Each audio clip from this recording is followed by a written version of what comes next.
এই লেসনে আমি আপনাদেরকে দেখাবো যে আপনি অ্যারে পয়েন্টারটা নিয়ে আপনি কীভাবে কাজ করবেন। অ্যারো পয়েন্টারটা এটা নর্মালি আপনি যখন ডাটাবেজে আপনি যখন কাজ করবেন তখন এটা আপনার দরকার হবে, কিন্তু এই মুহূর্তে অ্যাটলিস্ট আপনার জেনে রাখা দরকার যেটা দিয়ে আপনি কীভাবে কাজ করতে পারবেন। কারণ আপনি পিএইচপি দিয়ে কাজ শিখছেন, দ্যাট মিনস পরবর্তীতে আপনাকে অবশ্যই ডাটাবেস দিয়ে কাজ করতে হবে।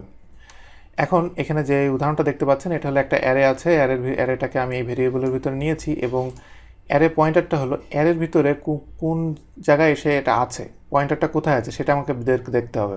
নর্মালি ডিফল্ট এটা একদম প্রথমে থাকে, তো সেটা আমি যদি দেখতে চাই সেটা আমি দেখতে পারবো। এখানে আমি একো দিয়ে আমি যদি কারেন্টের ভিতরে আমি কারেন্ট যেই ফাংশনটা দেখতে পাচ্ছেন এইটা দিয়ে আমি যদি এই ভেরিয়েবলটা দিই তাহলে সে আমাকে দেখায় দিবে যে এটা কোথায় আছে। আমি এটাকে সেভ করে আমি যদি এটাকে প্রিভিউতে দেখি তাহলে এখানে দেখবেন যে সেটা 1 নম্বরে আছে।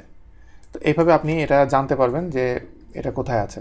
এবং আমি যদি এই পয়েন্টারটাকে আমি মুভ করাতে চাই তাহলে আমি ঠিক এই যে নেক্সট দেখছেন এই নেক্সট এইভাবে আমি দিয়ে এটাকে আমি মুভ করাতে পারবো। তো আমি এখানে এই ভেরিয়েবলটা দিলাম, দিয়ে আমি এটাকে মুভ করালাম। মুভ করানোর পরে আমি দেখি যে সে এটা আসলেই মুভ করেছে কিনা। আমি এটাকে সিলেক্ট করলাম এবং এখানে এটার ভ্যালু 2 দিলাম, সেভ, রিফ্রেশ। তাহলে এখানে দেখবেন যে মুভ করে 2 3 4 গেছে। 2 3 4 হলো এটা, দ্যাট মিনস আমার অ্যারে পয়েন্টারটা মুভ হচ্ছে। একইভাবে আমি যদি আরও কয়েকটাতে আমি মুভ করাই, আমি আরও 2বার যদি মুভ করাই এবং এখানে আমি যদি আরেকবার আমি আউটপুট নিই, 3 নম্বর আউটপুটটা যদি নিই এবং আমি যদি দেখতে চাই এটা কোথায় আছে এবং আমি এটাকে যদি রিফ্রেশ দিই তাহলে এখানে দেখো 34। তাহলে এখানে 1 2 3 4 4 নম্বরের তার থাকা কথা 1 2 3 4 নম্বরে 34, দ্যাট মিনস আমার পয়েন্টারটা ঠিকমতোই মুভ হচ্ছে। আপনি চাইলে এটাকে আপনি প্রিভিয়াসও যাইতে পারেন, মুভ করে প্রিভিয়াসে যেতে গেলে PREV দিয়ে আপনি প্রিভিয়াসে যেতে পারেন। এটাকে আমি সেভ করলাম এবং এখানে আমি প্রিভিয়াসে যাওয়ার পর আমাকে ভ্যালুটা চেক করতে হবে যে সে আসলে প্রিভিয়াসে যাচ্ছে কিনা। এখন এখানে ছিল পয়েন্টারটা 34-এ আছে, 34-এর থেকে 50-তে যাবে। তো আমি এখন যদি রিফ্রেশ দিই 4 নম্বর ভ্যালুটার এখানে 50, দ্যাট মিনস এটা 50-তে আছে।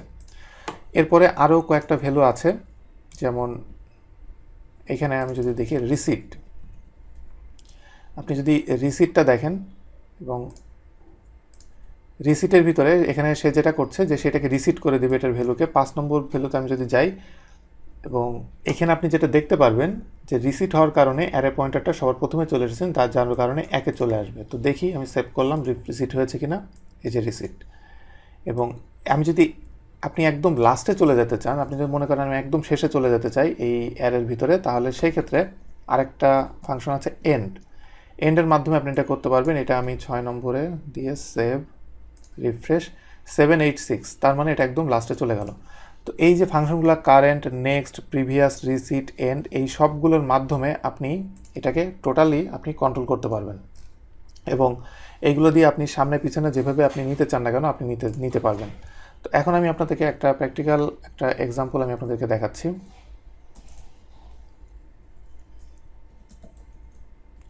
প্রথমে আমি হোয়াইল নিব, হোয়াইলের ভিতরে একটা আমি ভেরিয়েবল নিচ্ছি, নিয়ে কারেন্ট এবং এখানে আমি $এজেস নিলাম। নেওয়ার পরে হোয়াইলের ভিতরে আমাকে স্টেটমেন্ট দিতে হবে। আমি কি স্টেটমেন্ট দিব? একো আমি এখানে $s ডট বিআরটেক, ওকে। এটা দেওয়ার পরে নেক্সট আরেকটা কাজ আমাকে করতে হবে। এখানে নেক্সট, এখানে এজেস এবং এখানে ইরর দেখাচ্ছে কারণ বিআর ট্যাগের এখানে কোটেশন মার্ক দেওয়া হয় নাই। ওকে, আমি এটা দেওয়ার পর এটাকে আমি সেভ করলাম। সেভ করার পর এখানে দেখেন সে এখানে কী কাজটা করছে। সে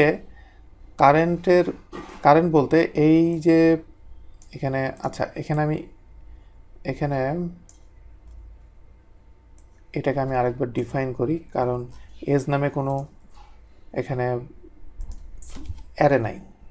তো আমি এটাকে নতুন করে আমি এজেস নামে এটাকে ডিফাইন করলাম।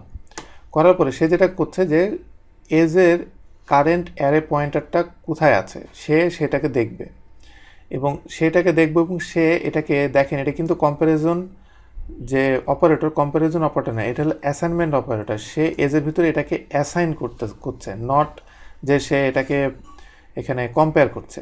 সে এই কারেন্টের ভিতরে যে পয়েন্টটা, সেই পয়েন্টটার জন্য যে ভ্যালু, সেই ভ্যালুটাকে এখানে অ্যাসাইন করছে। করার পরে সে এখানে দেখছে যে সে এটাকে ভ্যালুটা পাচ্ছে। যদি সে এখানে কোনো ভ্যালু না পায়, কারেন্টের জন্য এখানে যদি কোনো ভ্যালু না পায়, তাহলে হোয়াইল লুপটা কাজ করবে না। তো এখানে যেহেতু কারেন্টের জন্য সেই ভ্যালুটা পেয়েছে, ভ্যালুটা পাওয়ার পর এটার ভিতরে ঢুকবে, ঢুকে এসটা লিখবে, লেখার পরে নেক্সট লাইনে যাবে। আমি এটা নেক্সট লাইন না দিয়ে আমি এখানে জাস্ট একটা কমা দিতে পারি। কমা দিলে মনে হয় বেশি ভালো দেখাবে, পরপর দেখাবে। এরপর আমি পয়েন্টারটাকে নেক্সট দিয়ে আমি চেঞ্জ করলাম, পরপর যেতে থাকবে। সেভ দিয়ে আমি এটা যদি রিফ্রেশ দিই, তাহলে এটা দেখেন যে এটা পরপর এখানে আসছে। এখন কিন্তু আপনার কাছে মনে হতে পারে যে ফর ইচ লুপ আর হোয়াইল লুপ দুইটাই এখানে একই কাজ করছে, তাহলে আমার ফর ইচ লুপের দরকার কি? হ্যাঁ, এখানে এটা একই কাজই করছে। এটা আপনি ফর ইচ লুপ দিয়ে করতে পারেন, কোনো সমস্যা নাই। কিন্তু ডাটাবেজে কাজ করার সময় কোনো সময় দেখবেন যে এইভাবে কাজ করা কিছুটা সুবিধা মনে হবে, বা আপনার কাছে ফর ইচ লুপ দিয়ে কাজ করা কিছুটা সুবিধা মনে হবে। তবে এটা স্পেশালি অ্যারে পয়েন্টারের জন্য কাজ করা হয়। আমি কোনো একটা নির্দিষ্ট পয়েন্ট, এটা অ্যারে পয়েন্ট নিয়ে কাজ করতে গেলে সেটা, সো আপনি যে কোনোটা দিয়ে এটাতে কাজ করতে পারেন, কোনো সমস্যা নাই। আমি এখানে একটা কমেন্ট আপনাদের লিখে দিতে পারি।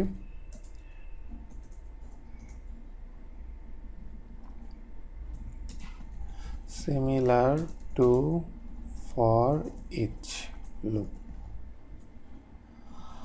তো এইভাবে আপনি এই অ্যারে পয়েন্টারটার মাধ্যমে কাজ করবেন। আশা করি বুঝতে পেরেছেন যে এটা কীভাবে কাজ করে।